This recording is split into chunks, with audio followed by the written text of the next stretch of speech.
Bienvenue sur Je suis comptable. Aujourd'hui, nous allons parler des états financiers, mais avant cela, j'aimerais bien encourager et féliciter tous ceux qui ont été réactifs à nos multiples questions par rapport aux états financiers, que ce soit au niveau du bilan, que ce soit au niveau du compte de résultats.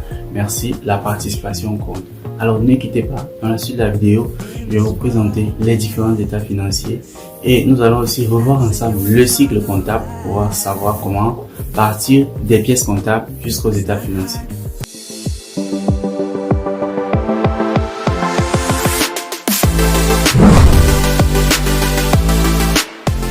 Vous le savez déjà certainement, les états financiers dépendent du système dont appartient l'entreprise. Nous avons deux systèmes comptables ici, d'après le radar révisé, à savoir le système minimal, où l'entreprise doit produire un bilan simplifié, un compte de résultat simplifié, ainsi que des notes annexes. Et nous avons le système normal, où l'entreprise devrait plutôt produire un bilan, un compte de résultat, le tableau de flux de trésorerie et les notes annexes. Alors, c'est quoi le bilan? C'est quoi le compte de résultat? C'est quoi le tableau de flux de trésorerie? Et c'est quoi les notes annexes? Nous allons détailler. Le bilan est tout simplement une représentation de la situation financière d'une entreprise à un moment donné.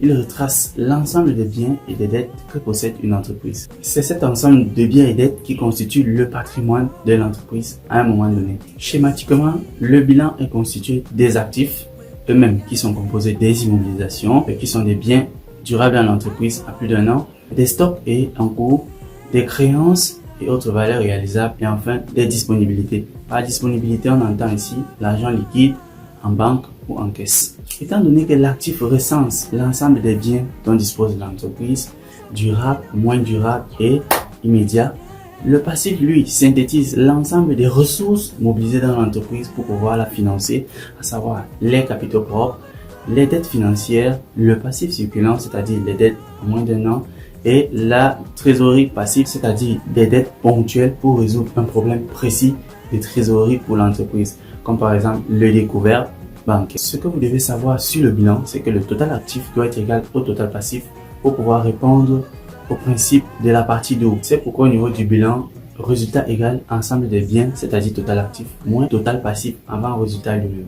Et situation nette égale capitaux propres plus ou moins au résultat, étant donné que le résultat peut être positif comme il peut être négatif. Le compte de résultat, quant à lui, est un document qui présente la synthèse des performances commerciales d'une entreprise. Il recense ici le chiffre d'affaires et l'ensemble des charges. C'est pourquoi on parlera d'une colonne qui va présenter les produits et une autre colonne qui va présenter les charges. Un produit, c'est tout simplement un encaissement successif à la réalisation d'une vente ou tout simplement un profit réalisé sur une opération effectuée par l'entreprise.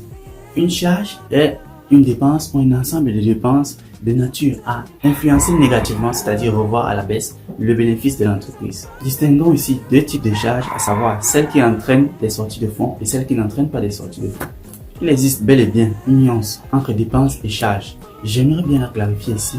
Dans le langage courant, une charge égale une dépense. Cependant, il y a bien une nuance, c'est que la comptabilité n'a pas besoin simplement d'un concept qui va faire état des décaissements, mais d'un concept qui va réunir les situations où l'entreprise a décaissé et les situations où elle n'a pas décaissé pour pouvoir produire son résultat en fin de période. C'est pourquoi la comptabilité préconise le terme charge, car le terme charge regroupe non simplement les dépenses, mais aussi tout simplement les baisses de valeur que subissent les actifs dans l'entreprise, à savoir les amortissements et aussi des dépenses prévisionnelles ou des dépenses prévisibles et éventuelles que symbolisent les provisions. C'est quoi le tableau de flux de trésorerie? D'aucuns pensent que c'est très compliqué, pourtant c'est très simple.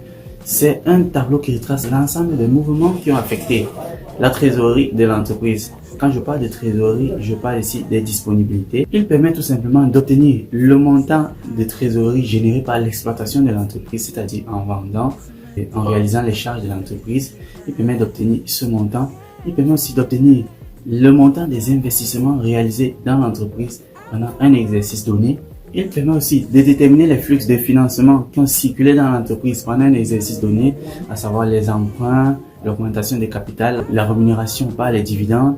Et enfin, il permet de déterminer la position de trésorerie de l'entreprise. En fait, c'est comme un budget de trésorerie, mais amélioré selon les différentes fonctions de l'entreprise, à savoir exploitation, financement, investissement. Alors, ne paniquez pas, vous allez trouver en commentaire un exemple de tableau de flux de trésorerie pour vous permettre de l'appliquer directement à votre entreprise ou à vos activités. Enfin, nous avons les notes annexes qui, comme le nom l'indique, sont là tout simplement pour présenter un ensemble d'informations relatives à l'actif, aux différents postes de l'actif, aux différents postes du passif, aux différents postes des produits, aux différents postes de charges, ainsi qu'un ensemble d'informations détaillées sur le tableau des flux de trésorerie et en complémentaire, un ensemble d'informations sur l'entreprise, à savoir les informations organisationnelles, l'actionnariat, la situation des impôts versés. Vous savez, le bilan et le compte de résultat, le tableau des flux de trésorerie sont un ensemble d'informations chiffrées. Il n'y a pas d'espace où vous allez détailler les informations, il n'y a pas d'espace où vous allez étudier les variations. C'est pourquoi le Cisco Radar a prévu les notes annexes pour pouvoir produire des détails relatifs à l'ensemble des postes que vous avez énumérés dans vos états financiers. La question qui me revient de vous poser ici, c'est comment élaborer les états financiers, comment partir des pièces comptables, de la collecte des pièces jusqu'à l'établissement des états financiers. Cela va donc nous ramener à parler du cycle comptable que tout comptable doit maîtriser pour pouvoir produire en fin d'exercice un bilan à son entreprise. Le bilan se distingue car il existe le bilan d'ouverture et le bilan de clôture. La principale distinction ici, c'est le poste résultat qui ne va pas exister dans le bilan d'ouverture parce que l'entreprise vient de débuter ses activités, donc il y aura juste le recensement et la répartition des différents postes d'actifs et de passifs. Pourtant, dans le bilan de clôture, nous aurons le résultat et nous aurons l'ensemble des éléments qui vont venir se synthétiser au niveau du journal, du grand livre, et il y aura des variations qui vont produire au résultat. Nous allons synthétiser l'ensemble du processus comptable en 6 étapes pour pouvoir parvenir aux états financiers. La première étape parle de l'analyse comptable des opérations où il faut faire le tour de l'entreprise, il faut collecter toutes les pièces, tous les justificatifs pour pouvoir parvenir à l'ensemble des pièces comptables d'une période. Ça peut être des factures, des notes de frais, des justificatifs et tout simplement tout document pouvant justifier une entrée ou une sortie de fonds dans l'entreprise. La deuxième étape ici va parler de l'enregistrement comptable des pièces. Une fois les pièces collectées et triées, vous devez procéder à l'enregistrement dans la comptabilité générale pour pouvoir parvenir au grand livre de l'entreprise. Ces enregistrements se font dans le journal. La règle ici voudrait que le total débit doit être égal au total crédit.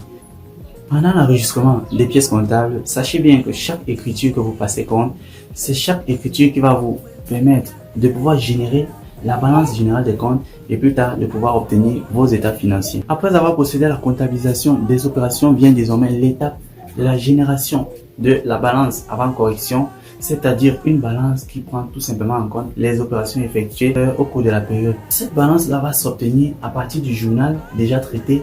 Vous obtiendrez ainsi le grand livre qui va recenser l'ensemble des comptes de l'entreprise et à la suite vous obtiendrez la balance. La balance ici va prendre en compte les soldes initiaux qui seront dans votre bilan d'ouverture, c'est-à-dire le bilan en début d'année, va synthétiser l'ensemble des mouvements effectués dans les comptes, les mouvements de débit, les mouvements de crédit pour ressortir les soldes finaux qui doivent aller normalement dans le bilan et dans le compte de résultat. Cependant, après cette étape vient donc l'étape des ajustements. Vous devez préparer un ensemble d'opérations qui consisteront ici à obtenir une balance propre, c'est-à-dire à éliminer les opérations pluri-exercices et pluri-annuelles et à éliminer les incidences fiscales ici dans les comptes après avoir calculé l'impôt sur les sociétés. Je ne vais pas vous citer les principes comptables applicables ici, mais je vous renvoie dans mes publications antérieures. Le premier principe applicable ici, c'est le principe d'indépendance des exercices qui voudrait par exemple que si vous avez réglé un loyer de 2 ans, vous devez uniquement rattacher les loyers qui correspondent à la période pendant laquelle vous présentez les états financiers. Ou bien si vous avez tout simplement des intérêts, des emprunts qui vont à plus d'1 an ici, vous devez rattacher les intérêts spécifiques à la période pendant laquelle vous présentez les états financiers. Ça vous ramènera à calculer les intérêts courus non échus pour la période suivante. Et si vous avez par exemple les charges constatés d'avance ou les produits constatés d'avance, vous allez opérer cet ensemble de régularisations là qui vont vous permettre uniquement d'obtenir les charges et les produits relatifs à l'ensemble de la période concernée. Quand je dis charges et produits, c'est aussi les soldes d'actifs et de passifs de la période concernée. Tout naturellement, après ces ensembles de régularisation opérés, l'étape qui suit, c'est l'obtention de la balance générale ajustée. La dernière étape consiste tout simplement, après avoir obtenu la balance générale ajustée, à produire le bilan, le compte de résultat, le tableau des flux de trésorerie et les notes annexes. Comment vous allez produire le bilan et le compte de résultat à partir de la balance? Tout simplement les comptes qui vont de 1 à 5 vont aller se synthétiser dans le bilan et les comptes qui sont de nature charge de produit, c'est-à-dire 6, 7 et 8, vont aller se synthétiser dans le compte de résultat. Vous obtiendrez le même résultat dans le bilan que dans le compte de résultat. Vous pourrez élaborer le tableau des flux de trésorerie à partir des informations synthétisées dans le bilan, le compte de résultat, et préparer les notes annexes. Pour la présentation schématique des états financiers, je vous renvoie au niveau de vos différents codes généraux des impôts. La fiscalité ici synthétise la présentation des états financiers, car c'est au niveau du fisc qu'il faut déposer ces états financiers en fin d'année. Cependant, le Cisco Radar relatif au droit comptable et à l'information financière prévoit déjà la présentation d'un ensemble de tableaux consistant à ce que nous allons qualifier ici d'état financier. Donc je vous renvoie aussi dans la norme Radar. C'est un document de 1024 pages où vous aurez les états financiers, à savoir l'ensemble des tableaux que vous devez produire pour une entreprise qui est du système minimal et les états financiers pour une entreprise qui est du système normal. Alors, si vous avez compris tout simplement, je vais faire le résumé.